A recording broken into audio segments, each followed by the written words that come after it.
Grandes Doutrinas Bíblicas, capítulo 14, A Criação do Homem.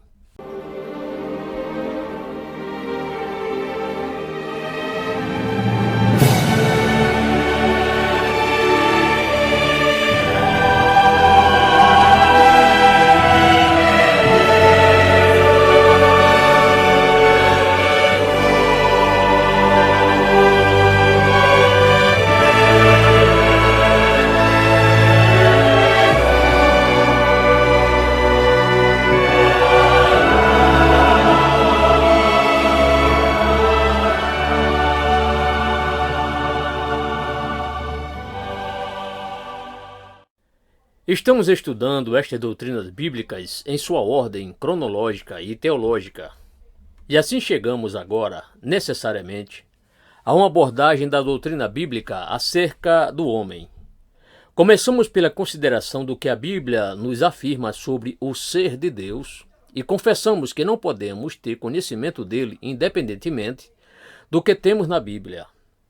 Por isso, tivemos que começar com a doutrina das Escrituras e do que as próprias Escrituras dizem de si mesmas. E então, focalizamos o que elas nos dizem sobre Deus, bem como sobre o que Deus fez. E isso nos leva à doutrina da criação. Por sua vez, isso nos levou à consideração de como Deus mantém o que ele criou. Essa é a doutrina da providência, a qual estivemos considerando juntos no capítulo anterior. Ora, uma vez feito isso, é preciso que nos concentremos particularmente sobre o homem, visto que este é o especial assunto das Escrituras. Elas nos foram dadas a fim de podermos chegar a um conhecimento da verdade concernente a nós mesmos e a nossa relação com Deus. Devemos, pois, começar com um rápido relance sobre o que as Escrituras nos afirmam sobre a origem dos homens e das mulheres, e elas descrevem isso em termos de sua criação por Deus. Uma série de coisas nos choca imediatamente com respeito a esse relato bíblico, e fizemos referência a duas ou três delas, rapidamente, quando tratamos da doutrina da criação, indicando que teríamos de voltar a elas mais particularmente quando chegássemos, especificamente, a tratar da doutrina a respeito do homem. É evidente, quando lemos o relato do primeiro capítulo de Gênesis, e é igualmente verídico no tocante ao segundo, que o próprio relato das Escrituras sobre a criação do homem transmite a óbvia impressão de que algo especial acontecia, algo distinto, algo que deve ser realçado. Há uma série de pausas aqui, e na maioria das Bíblias ela é posta como um parágrafo à parte. Tudo isso é destinado a lembrar-nos da singularidade do que estava então para ser feito. Em adição a essa ênfase geral, porém, certas coisas são postas diante de nós. Em particular, por exemplo, somos informados que antes da criação do homem, Deus disse: façamos o homem à nossa imagem, conforme a nossa semelhança. Gênesis 1, 26. É bastante evidente e parece-me ser a única explicação adequada que as três pessoas da bem-aventurada Trindade se reuniram em conselho antes de haver criado o homem. É totalmente inadequado pressupor que esta expressão façamos é simplesmente um gênero de plural majestático, tal como usado pelos personagens reais que dizem nós em vez de eu. Isso é algo que não é feito nas Escrituras. Deus geralmente se refere a si mesmo no singular. Aqui, porém, temos este plural. Tampouco pode-se alegar, evidentemente, que isso foi uma espécie de conferência ou consulta de Deus feita aos anjos. Não existe qualquer alusão desse gênero em qualquer parte das Escrituras. Não. Desde o início tem geralmente havido concordância de que isso é indubitavelmente uma alusão a uma conferência entre Deus o Pai, Deus o Filho e Deus o Espírito Santo. Ora, este é um fato singular. Não ouvimos isso em relação à criação das demais coisas. Tendo criado as demais coisas, houve uma espécie de pausa, e as três bem-aventuradas pessoas se reuniram em conselho e disseram: façamos o homem à nossa imagem, conforme a nossa semelhança. Assim, pois, a segunda coisa de que somos informados é que o homem foi criado à imagem de Deus. Lembrem-se de que, em outros casos, continuamos lendo a frase segundo sua espécie, mas aqui não temos tal frase. O homem não foi criado segundo alguma espécie, e não lhe foi dito que se reproduzisse segundo alguma espécie. Eis aqui algo peculiar sobre o homem. Ele foi feito e criado à imagem de Deus, conforme a sua semelhança. Em seguida, somos informados de algo mais em Gênesis 2, verso 7. E formou o Senhor, Deus, o homem do pó da terra, e soprou em seus narizes o fôlego da vida, e o homem foi feito alma vivente. Noutras palavras, no caso do homem, há uma distinção dos elementos que o compõem. Há uma distinção entre o corpo e o espírito, entre as partes material e imaterial. Novamente, está aqui algo único, algo que não encontramos antes. Deus tomou do pó da terra e disso fez o corpo do homem. Mas ele não tirou alguma coisa para pôr na alma do homem. Ele soprou em suas narinas o fôlego da vida. Portanto, a coisa mais importante a observar aqui é a distinção dos elementos que compõem o homem e sua existência. E a outra coisa, naturalmente, que é realçada, consiste na posição exaltada que imediatamente lhe foi dada. Ele foi feito o Senhor sobre toda a criação, sobre toda a natureza, sobre as criaturas e todos os animais. Voltaremos a esse ponto mais adiante. Aqui simplesmente observo isso a fim de enfatizar a singularidade do homem em todo este processo de criação. Ora, mais uma vez, parece-me necessário desviar-nos por um pouco, como já indiquei que faríamos, para a desagradável questão da evolução. Há muitos, como vocês mesmos sabem, que acreditam que o homem simplesmente evoluiu do animal. Quer eles digam que o homem evoluiu-se de alguma criatura semelhante ao símio, quer eles digam que os símios e o homem têm provindo de um tronco comum, isso não importa. A teoria em geral é, como já vimos, que ele originariamente evoluiu de algum animal, negando assim a doutrina da criação especial do homem. Devo mostrar-lhes, porém, sem voltar novamente ao argumento da evolução, que tal teoria em relação ao homem é algo que muito definitiva e especificamente contradiz o ensino bíblico. Repito, esta pausa na Bíblia e a considero como sendo muito significativa. Se o homem evoluiu do animal, então não existiria tal pausa entre a criação dos animais e o relato da criação do homem. O relato teria continuado diretamente de um para o outro. Mas a Bíblia se detém e diz que Deus fez uma coisa sem par. Houve uma conferência entre as três pessoas da Trindade. Por que ela diz isso se foi apenas uma continuação do processo anterior? Tal coisa seria, parece-me, completamente desnecessária. Em seguida, como já os lembrei, as Escrituras nos relatam e o enfatizam que Deus fez o homem do pó da terra. Portanto, a pergunta a ser formulada é: se o homem tem evoluído de alguma criatura anterior, por que isso não está expresso? Por que diz especificamente que ele o fez do pó da terra?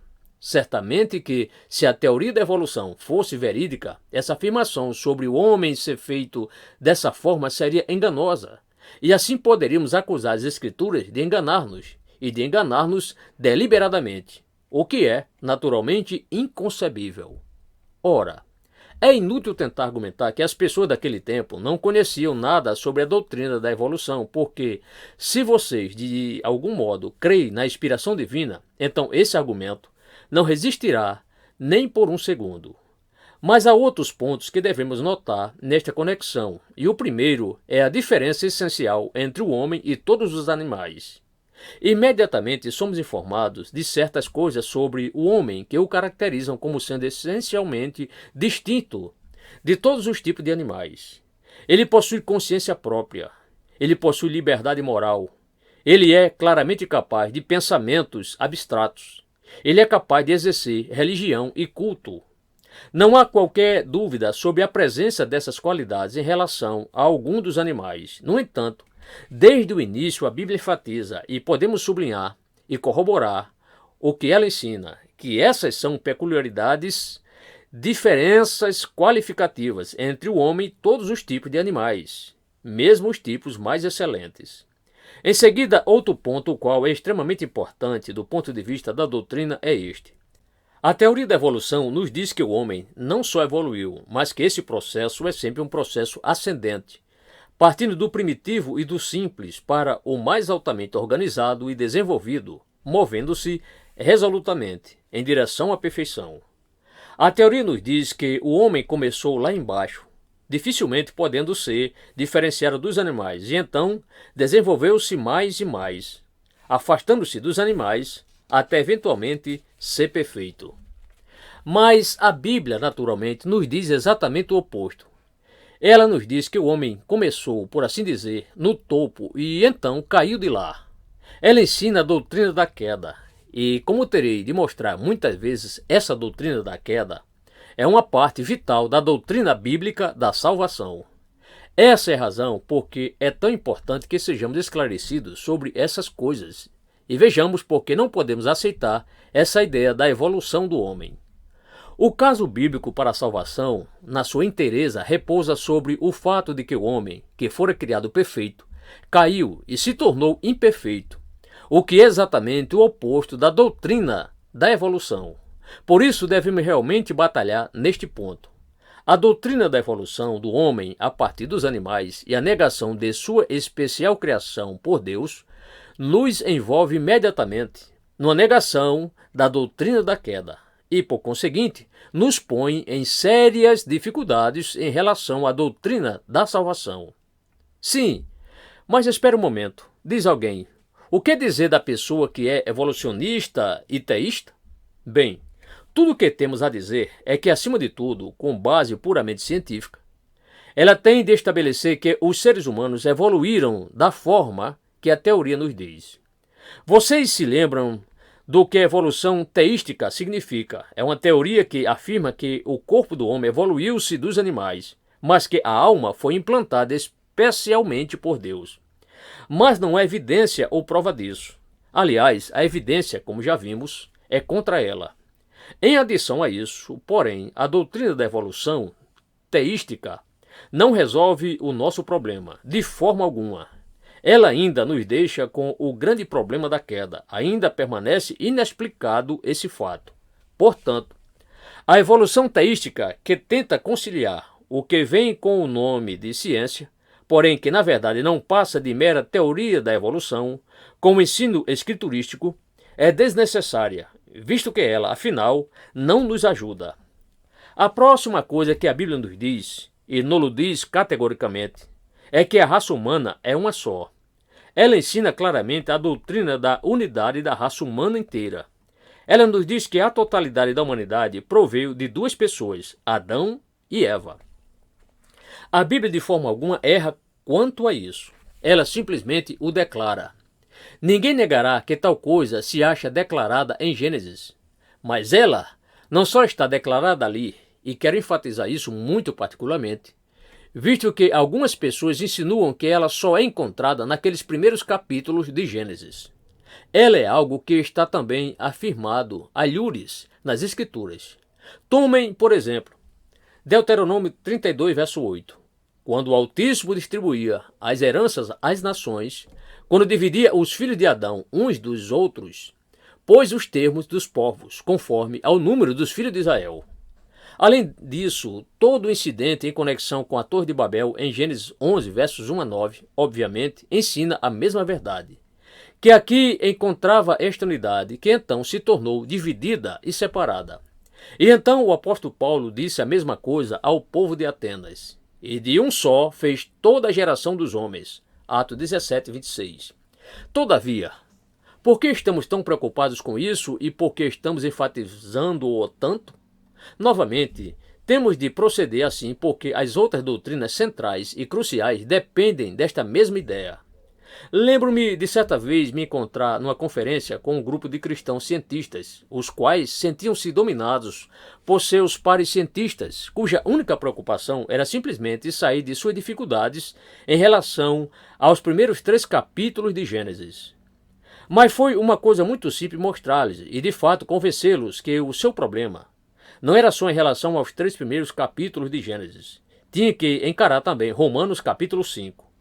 Todo o argumento neste capítulo é que a raça humana é uma só, que toda ela saiu de Adão, de modo que, quando Adão caiu, toda a raça humana caiu com ele. Portanto, vejam bem, Não podemos dar-nos ao luxo de lidar irresponsavelmente com essas teorias. Ora, enfatizo-o dessa maneira porque acredito que não há nada tão perigoso para a fé, ou tão fatal, quanto ter medo da pretensa ciência.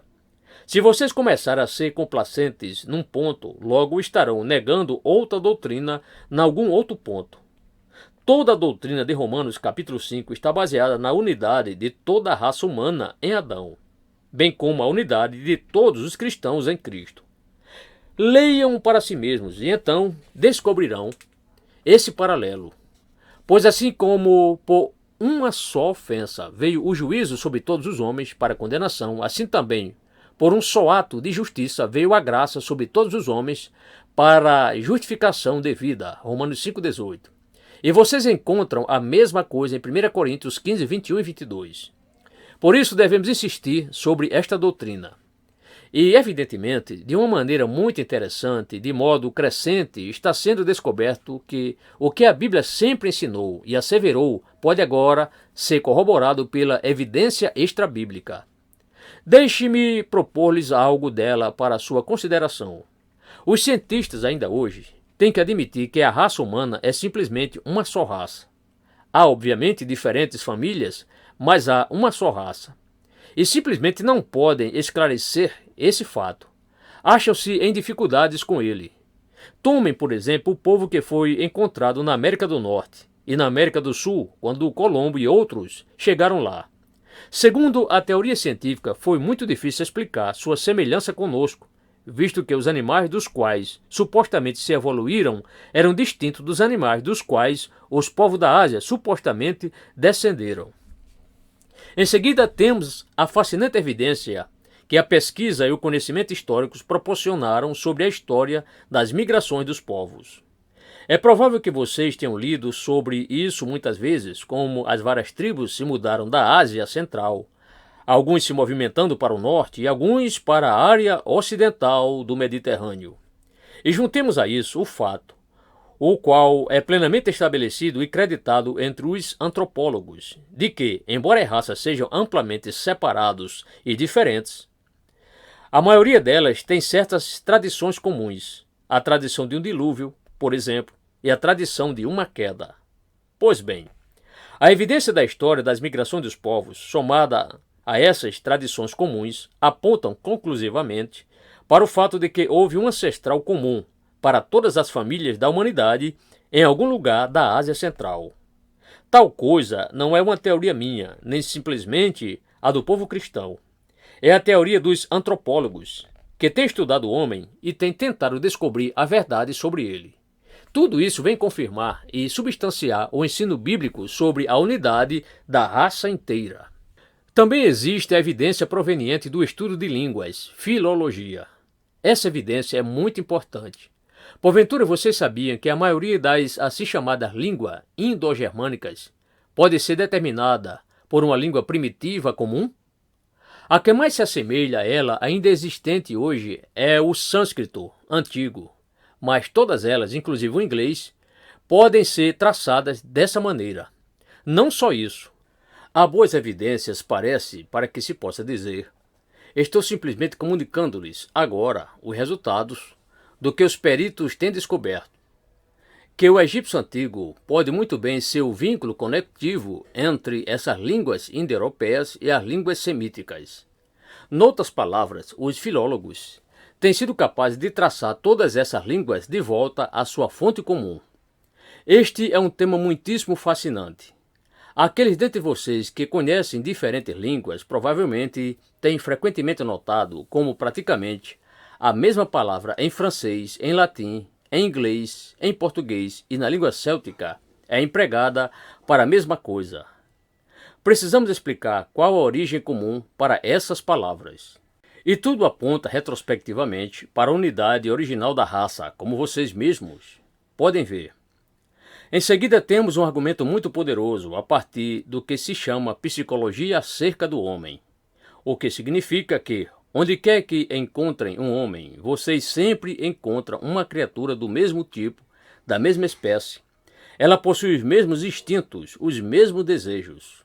Um pode ser totalmente iletrado e a outra muito sofisticada, porém, é surpreendente notar quão similares são no que querem, no que gostam e no que fazem. Assim, pois, é muito importante para nós, particularmente à luz do ensino bíblico sobre a nossa unidade em Adão e a nossa unidade em Cristo, aferrarmos-nos ao ensino da unidade da raça. Consideraremos em seguida a natureza constitutiva do homem, e a grande questão aqui é se alma e espírito são um ou dois. Há duas teorias primordiais. A primeira é a dicotomia, o homem como corpo e alma. A segunda é a tricotomia, o homem possuindo um corpo que é material, uma alma, que é o princípio da vida animal, e um espírito, que é o elemento racional e imortal, relacionado com Deus. Os argumentos para a dicotomia são, primeiro, os termos para alma e espírito são usados intercambiavelmente nas Escrituras. Segundo, as palavras espírito e alma são ambas aplicadas aos animais. No livro de Eclesiastes, lemos: quem adverte que o fôlego dos filhos dos homens sobe para cima e que o fôlego dos animais desce para baixo da terra? Eclesiastes 3:21. O apóstolo João escreveu: e o segundo anjo derramou a sua salva no mar, que se tornou em sangue, como de um morto, e morreu no mar toda alma vivente. Apocalipse 16, verso 3. Terceiro, no livro do Apocalipse, os mortos desincorporados são referidos como almas e espíritos. Apocalipse 6, verso 9, fala de as almas dos que foram mortos, que se achavam debaixo do altar. E na famosa passagem sobre o milênio, no Apocalipse 20, verso 4, lemos sobre as almas daqueles que foram degolados, reinando com Cristo. Quarto, vocês descobrem também que os mais excelentes exercícios da religião e do culto são atribuídos mais à alma do que ao espírito. Pois que aproveitaria o homem ganhar todo o mundo e perder a sua alma? Marcos 8,36. Amarás, pois, ao Senhor teu Deus de todo o teu coração, e de toda a tua alma, e de todo o teu entendimento, e de todas as tuas forças. Marcos 12, verso 30. A parte que é enganjada no culto e na relação com Deus não é referida como espírito, e sim como alma. Vocês podem lembrar-se como Maria, em seu cântico diz: a minha alma engrandece ao Senhor. Lucas 1,46. Em Hebreus 6,19, vocês têm: a qual temos como âncora da alma, segura e firme, e que penetra até ao interior do véu. Em Tiago 1,21, lemos sobre a palavra em vós enxertada, a qual pode salvar as vossas almas, não espíritos. E da mesma forma, vocês descobrirão que a morte é às vezes descrita nas Escrituras como entregando a alma, e às vezes como entregando o espírito. Quinto, o elemento imaterial do morto é às vezes descrito como alma e às vezes como espírito. Tome, por exemplo, aquelas duas passagens do Apocalipse, às quais tenho feito referência. Capítulo 6, verso 9 e 20, verso 4. Elas descrevem o elemento imaterial como as almas. Mas em Hebreus 12, 23, lemos a respeito de aos espíritos dos justos aperfeiçoados. Portanto, há dificuldade a esse respeito. O homem é descrito em Mateus 10, 28 como corpo e alma, mas em outros lugares como corpo e espírito, Eclesiastes 12, verso 7, 1 Coríntios 5, versos 3 a 5. Noutras palavras, parece evidente à luz das Escrituras que os dois termos são frequentemente intercambiáveis, e a conclusão que extraímos disso é que o homem parece ter apenas dois elementos, corpo e alma, ou espírito. Muito bem, dirá alguém, mas o que dizer de 1 Tessalonicenses 5, 23? E o mesmo Deus de Pai vos santifique em tudo, e todo o vosso espírito e alma e corpo sejam plenamente conservados, irrepreensíveis para a vinda de nosso Senhor Jesus Cristo. E lemos também em Hebreus 4, verso 12, porque a palavra de Deus é viva e eficaz, e mais penetrante do que espada alguma de dois gumes, e penetra até a divisão da alma e do espírito, e das juntas e medulas, e é apta para discernir os pensamentos e intenções do coração. Ora, pois, prossegue o questionador, aí temos especificamente, por duas vezes, corpo, alma e espírito. E espírito separado e considerado como distinto. Muito bem. A réplica daqueles que creem na dicotomia ou na ideia bipartida é que duas passagens como essas, obviamente, precisam ser consideradas à luz das Escrituras como um todo. E se o todo dá a impressão de não haver essencialmente qualquer diferença entre os dois, então esses versículos devem ser explicados de uma forma que não os divida. E assim continuamos a dizer que nenhum nem outro desses versículos realmente prova que as duas coisas são substâncias ou essências distintas, não mais que Marcos 2, verso 30 nos mostra que a diferença entre entendimento e alma, como por exemplo, amarás, pois, ao Senhor teu Deus de todo o teu coração e de toda a tua alma e de todo o teu entendimento e de todas as tuas forças. Ora, qualquer um concorda que mente e coração, o pensamento e as afeições são partes da alma, mas nosso Senhor Jesus Cristo dá a impressão de fazer distinção entre eles. Por isso, sugere-se que separar a alma do espírito pode conter um propósito similar. Daí, o que é enfatizado na passagem de 1 Tessalonicenses, capítulo 5, é a inteireza da santificação. A pessoa inteira deve ser santificada e preservada irrepreensível. E em Hebreus 4, verso 12, a ênfase é posta na perfeição com que somos examinados. A palavra de Deus distingue entre os pensamentos e intenções e penetra as próprias profundezas. Então, o que dizer sobre tudo isso? Receio que uma vez mais tenho de dizer que não posso decidir a qual dos dois grupos pertenço. Nenhuma das teorias pode ser provada. Posso, porém, dizer que as Escrituras traçam certa distinção entre espírito e alma, ainda que não diga que haja certa diferença entre eles. Pode haver distinção sem diferença. Deixe-me colocar isso nos seguintes termos. Certamente que as Escrituras nos ensinam que o espírito é aquela parte do elemento espiritual ou imaterial existente em cada um de nós que se relaciona com Deus e é capaz de receber a operação do Espírito de Deus através de sua palavra. O Espírito é aquele que nos põe em relação com Deus e possibilita ao Espírito de Deus agir em nós.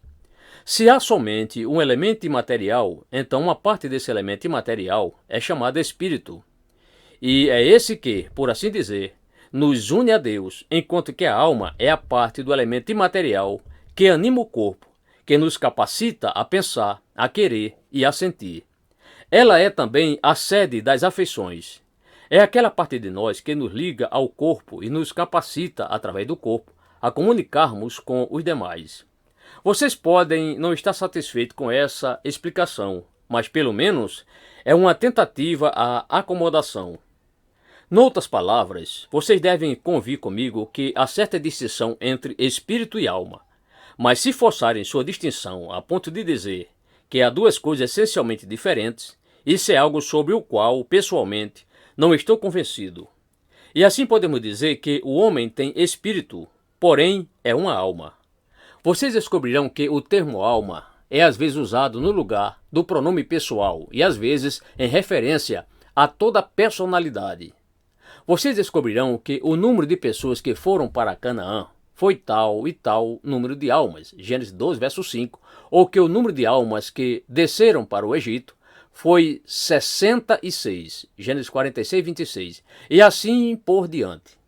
Portanto, receio não poder chegar a alguma conclusão definitiva. De qualquer forma, porém, nos é saudável observar que o elemento material e o imaterial juntos compõem uma pessoa, e que o elemento imaterial possui esta distinção de espírito e de alma. Uma vez dito isso, consideremos abreviadamente a relação existente entre corpo e alma. Novamente, é preciso dizer que não sabemos exatamente o que é isso. Sabemos, contudo, que ambos são orgânica e vitalmente relacionados. Sabemos que eles agem um sobre o outro e que afetam um ao outro. As Escrituras nos ensinam essas coisas claramente, ainda que não nos digam detalhadamente o que é a relação entre ambas. Certas coisas são, porém, evidentes. Lembro-me de certa vez ouvir o famoso Sir Arthur Keith no enunciamento de uma preleção quando ele disse, em meio a efusivos e calorosos aplausos, que havia dissecado muitos corpos humanos, mas que ainda não havia descoberto um órgão que descreveria como alma. A réplica a isto é, naturalmente, que começamos afirmando que a alma é imaterial, que é algo que vocês não esperam encontrar ao dissecar um corpo. Entretanto, ela está ali, e é ela que anima o corpo. Demais disso, sabemos que, embora a alma normalmente usa o corpo como instrumento pelo qual se expressa e faz o que tenciona fazer, ela pode existir independentemente do corpo. E quando o corpo é sepultado no túmulo, a alma continua e ainda existe e pode manifestar-se sem o corpo.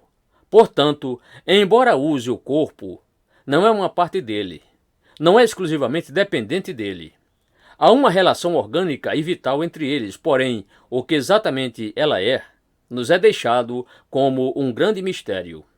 Uma última pergunta: qual é a origem da alma em cada indivíduo? Cada pessoa nascida neste mundo possui uma alma, mas de onde ela lhe veio? De que maneira nossas almas fazem parte de nós? Uma vez mais, a resposta é: não sabemos. Então, se você não sabe, pergunta alguém: por que se preocupa com isso? A resposta a isso é: logo trataremos da doutrina do pecado original e vocês não podem tratar desse assunto sem considerar alguma coisa sobre a origem da alma. A questão que levantaremos em preparação é a seguinte: como o pecado de Adão me afeta? Qual é minha exata relação com ele, Adão? Cremos que cada alma nascida no mundo nasceu numa condição de queda. Como ela caiu? Quando? Se realmente levarmos essas doutrinas a sério, é impossível evitarmos esse questionamento. E outra razão para considerarmos essa questão é que teremos de olhar para a pessoa do Senhor Jesus Cristo e então declararemos que ele possuía uma alma humana. De onde ele a obteve? Ele a obteve de Maria? Vejam vocês, a questão é inevitável. Nesta altura, fornecerei apenas alguns conceitos. Há aqueles que creem na pré-existência da alma, que todos nós já existíamos antes mesmo de entrarmos neste mundo. Não existe qualquer evidência bíblica que favoreça tal ponto de vista. Muitas pessoas, porém, têm lido Wordsworth, particularmente sua grande Ode, e pensam: mas arrastando nuvens de glória, viemos de Deus, que é nosso lar. Platão o ensinou e a miúde sucede que um misto de platonismo e filosofia penetre na religião sem que se perceba. Existe um outro conceito chamado traducianismo. Esse significa que a alma, juntamente com o corpo, é propagada pela geração humana, que a alma do recém-nascido foi derivada de seus progenitores, de seus pais, que assim como seu corpo lhe é dado dessa forma, assim também é sua alma. O que existe em favor dessa teoria? Ora, eis algumas das coisas que geralmente são ditas. Primeiramente, Deus soprou no homem uma única vez. Jamais ouvimos que tal coisa tenha sido repetido e que após isso ao homem foi ordenado que enchesse a terra, e assim por diante. Em segundo lugar, não somos informados que a alma de Eva fora uma criação especial ou que Deus soprasse no corpo que extraíra do lado de Adão. Somos igualmente informados que Deus cessou a obra da criação depois de ter criado a Adão e Eva. Ainda há algumas afirmações bíblicas muito interessantes sobre os descendentes saindo dos lombos de seus pais. Somos informados em Hebreus 7, versos 9 e 10, por exemplo, que quando Abraão pagou os dízimos a Melquisedeque, era Levi mesmo, em essência, nos lombos de Abraão, que pagava os dízimos a Melquisedeque. Essa é a doutrina denominada identidade seminal. E, por sinal, uma doutrina muito fascinante, em que, se pensar, então somos informados que há analogias, ou seja, existe esse tipo de coisa no mundo vegetal e no mundo animal, e é-nos dito que é a única forma de realmente explicarmos os traços familiares na aparência física, nas características e nas faculdades mentais. Surgem certas objeções a essa teoria. Primeiramente, a alma parece ser considerada como algo material. Não é verdade? Parece ser alguma coisa que pode ser dividida em diferentes partes, e nos leva a perguntar: a alma origina-se do pai, da mãe ou de ambos? E em que estado ela existia, no pai ou na mãe, se era preexistente lá? E, em segundo lugar, a grave dificuldade também sobre a pessoa de nosso Senhor, caso tenha ele derivado sua alma do homem. Então, a outra teoria em relação à origem da alma é o que se chama criacionismo, a qual ensina que cada alma individual é uma criação imediata de Deus e que não recebemos nossa alma de nossos pais. Nosso corpo vem de nossos pais, mas num ponto ou noutro, não sabemos quando, se nos primórdios do feto humano ou posteriormente, quando a criança se torna pronta para a vida ou quando nasce, a alma é introduzida nela. Ao meu ver, surge uma objeção muito grave a essa teoria. Eila, se a alma é uma criação imediata de Deus, de onde vem sua tendência para o pecado e para o mal? Significa que Deus seria o autor do mal moral. Ou se vocês dizem que só o corpo vem dos pais e que a razão por que existe pecado original é que Deus põe esta alma pura no corpo pecaminoso, o qual seguramente é o que leva a alma a pecar, então vocês atribuem a Deus a autoria indireta do mal moral e do pecado. Se Deus cria cada alma separadamente, onde como o pecado original entra? Como vocês o justificariam? Como veem, o conceito traducianista não está em dificuldade sobre isso.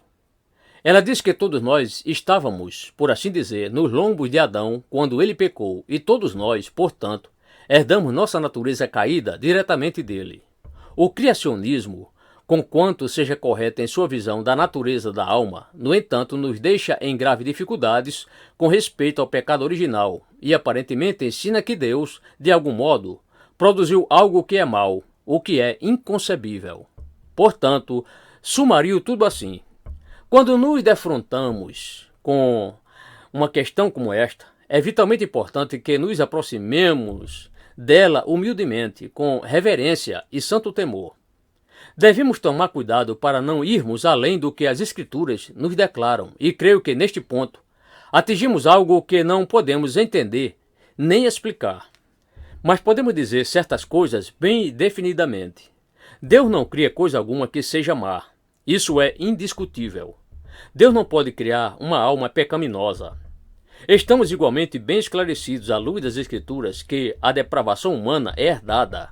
Eis que em iniquidade fui formado, e em pecado me concebeu minha mãe. Salmo 51, verso 5.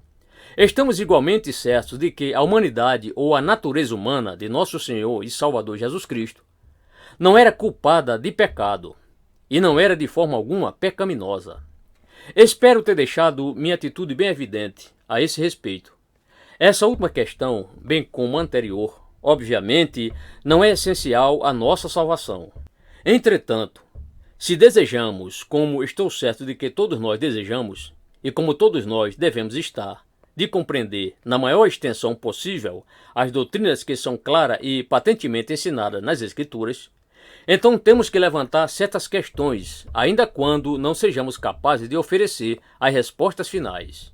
Por isso, diria em conclusão que não devemos despender muito de nosso tempo com esses problemas.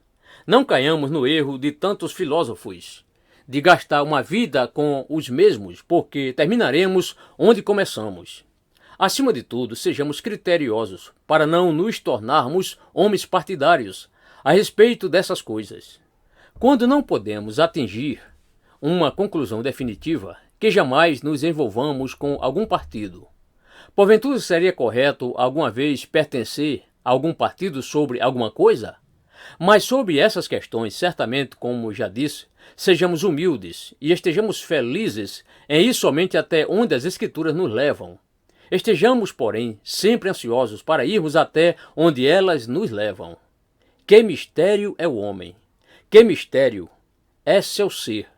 Aqui estamos nestes corpos e todavia possuímos esta parte imaterial.